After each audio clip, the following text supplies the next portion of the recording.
Bueno, aquí estamos para tratar de cumplir con lo prometido. Más allá de todo lo que venimos comentando y analizando de este momento político electoral de la Argentina, creo que nos va a ayudar muchísimo escucharlo a un hombre que tiene una enorme experiencia en el análisis político, como es el licenciado Gustavo Marangoni.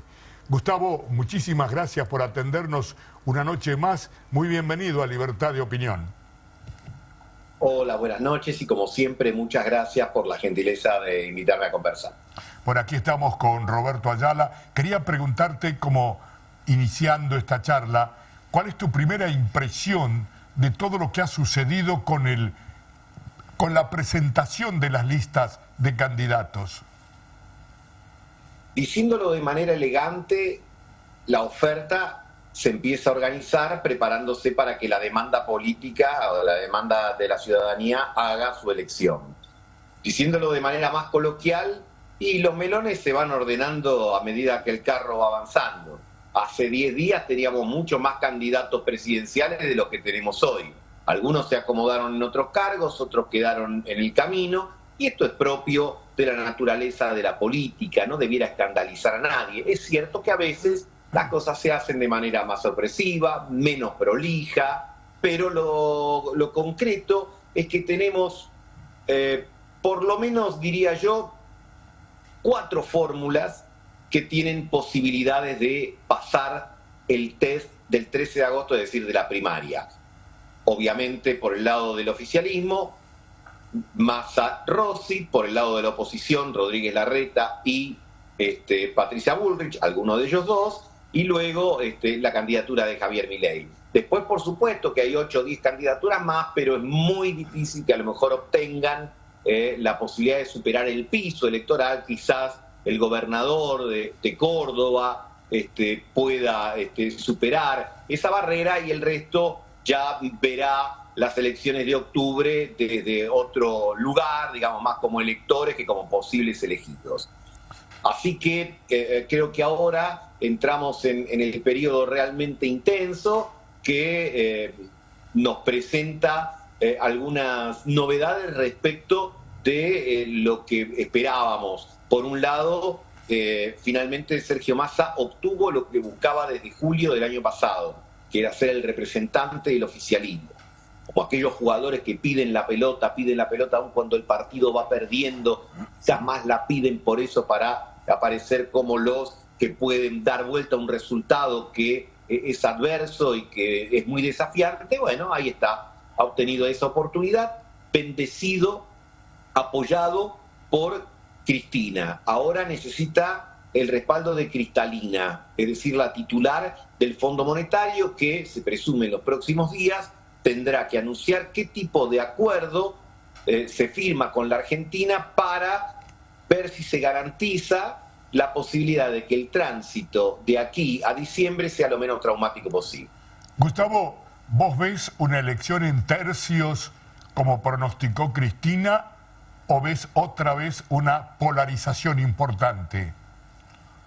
Yo veo que vamos más camino, no sé si a una polarización absoluta, pero sí me parece que la candidatura de Javier Milei, que en el primer cuatrimestre tuvo un despliegue y un despegue importante en las encuestas de opinión, ahora probablemente esté alrededor de los 20 puntos, quizá algún puntito menos, y que medido por espacios, Juntos por el Cambio y la ahora Unión por la Patria van a probablemente recuperar algunas adhesiones. La pregunta sería, ¿por qué?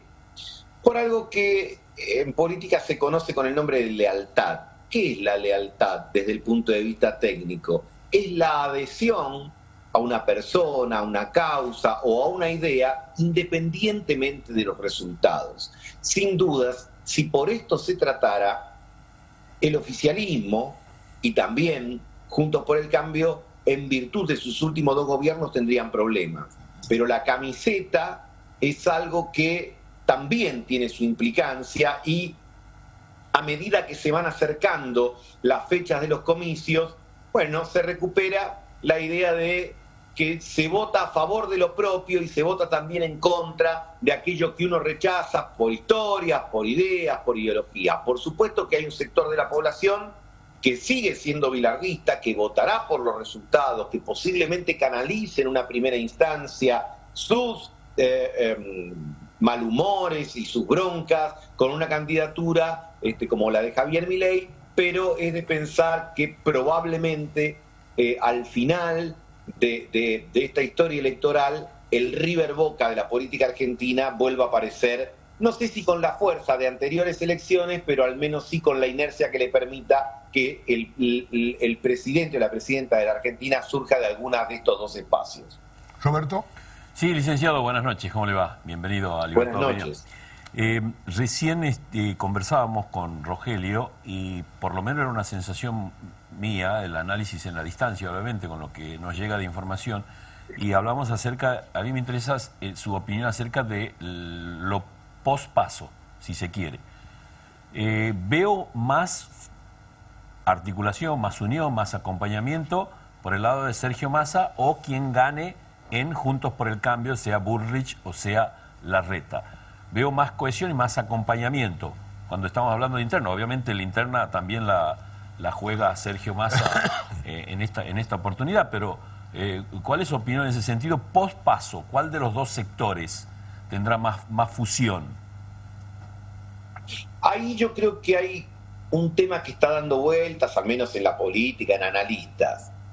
¿Qué pasa con los que pierdan la interna de Juntos por el Cambio? Algunos dicen, bueno, si pierden los electores de Larreta probablemente terminen igual votando a Patricia Bullrich, pero quizás algunos de los de Patricia Bullrich se queden como que la candidatura de Horacio Rodríguez Larreta les puede parecer insuficiente. De todas maneras, yo vuelvo al punto de la pregunta anterior. Creo que cuando llega la hora de la verdad, probablemente algunos, a veces a desgano y a veces entusiasmándose sobre el final, recuperan la identidad y el apego por los colores. Fijémonos si no lo que sucedió en el 2019.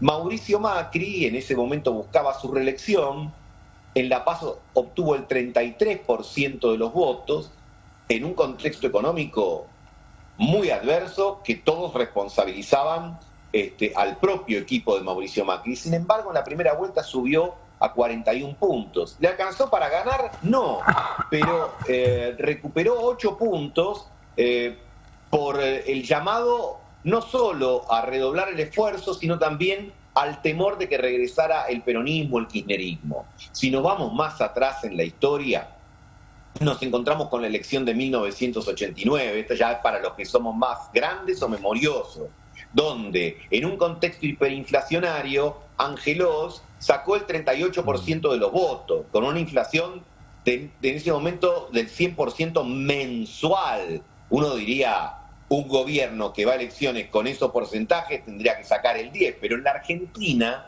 el corte entre el peronismo y el no peronismo, que es la verdadera divisoria de aguas del país, no quiero decir que son todos peronistas o no peronistas, porque dentro del peronismo hay progresistas, hay sectores aliados, y dentro del no peronismo hay antiperonistas, y hay liberales, y hay todo, pero esa división sigue siendo una marcadora de identidades muy profunda. Hay gente que hoy, o mejor dicho, que aún antes de tener los candidatos, ya sabía que o no iba a votar por el peronismo o no iba a votar por el no peronismo.